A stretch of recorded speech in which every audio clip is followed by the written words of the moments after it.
Okay, Jim Wolf Technologies cam gears.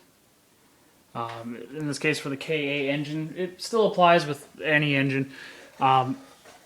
Essentially the way that it works, according to the paper, let me turn the right side up.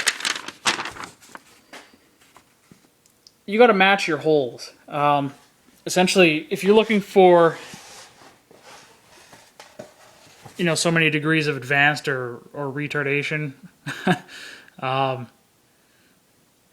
you got to match your timing chain, the color of the chain, letter with the letter that you have the dowel in. And I'll just grab a light here to show you. It's a little difficult to see, but I have the dowel in hole A on the inside, which means that you match it to the outside, A.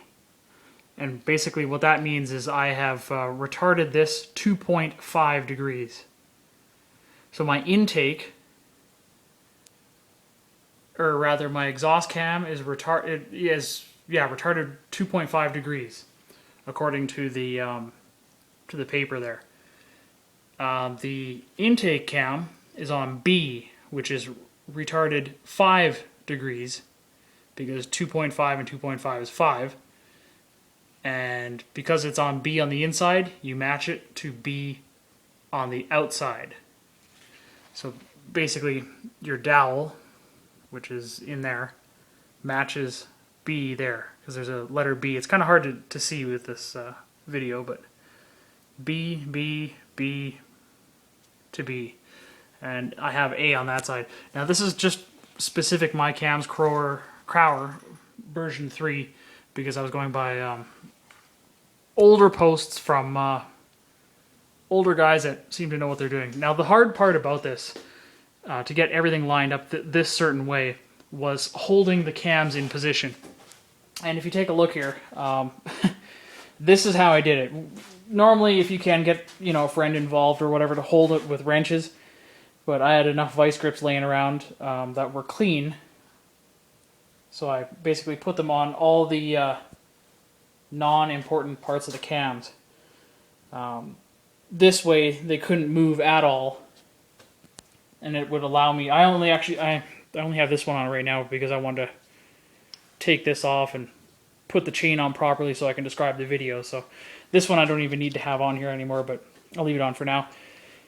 These other two held this other cam in place because one problem when you have dual valve springs is the cam wants to close. Like it will want to, you know, finish moving a certain direction, especially, you know, if you're degreeing them to a certain amount or putting them in a certain location. So I was having, when I was adjusting this one here would just kick out ever so slightly, but that was about, you know, 4 degrees almost that it was kicking out. So I basically had to put a wrench on, vice grip it down, using the other cam as something to lean against, after I sorted this out to about where I figured I'd need it. And it worked out actually perfect to do that. So, and I have it in the stock timing position right now to show you like the lower, where the line's marked. I put the chain on the proper way just for the video's sake, to show you what I have. The only thing I've had, and I've had a lot of people mention this before, that when they've done timing, is there's always, it seems to be, like this is super tight over on this side here. This is kind of loose, and this seems to be fairly loose.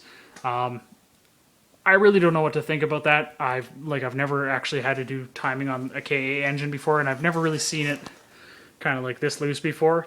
And when I'm cranking it over by hand, I do notice that as well. So you can feel it a little bit harder and then loose and then hard and loose. And I really don't know what kind of effect that'll have on the engine. But if any of you guys have insight into that, please let me know, because I prefer not to destroy this engine. You know, stop me if I'm doing something retarded. I'm doing this as a learning process. This is my first performance engine that I've done. And, you know, I've been fortunate enough to have a lot of people helping me along the way, too. So I want to thank you guys for this information. And if you can keep helping me, I mean, I can keep putting these videos out. I can help you guys, help, you know, next generation that wants to be spoon-fed this information. But that's how I have it.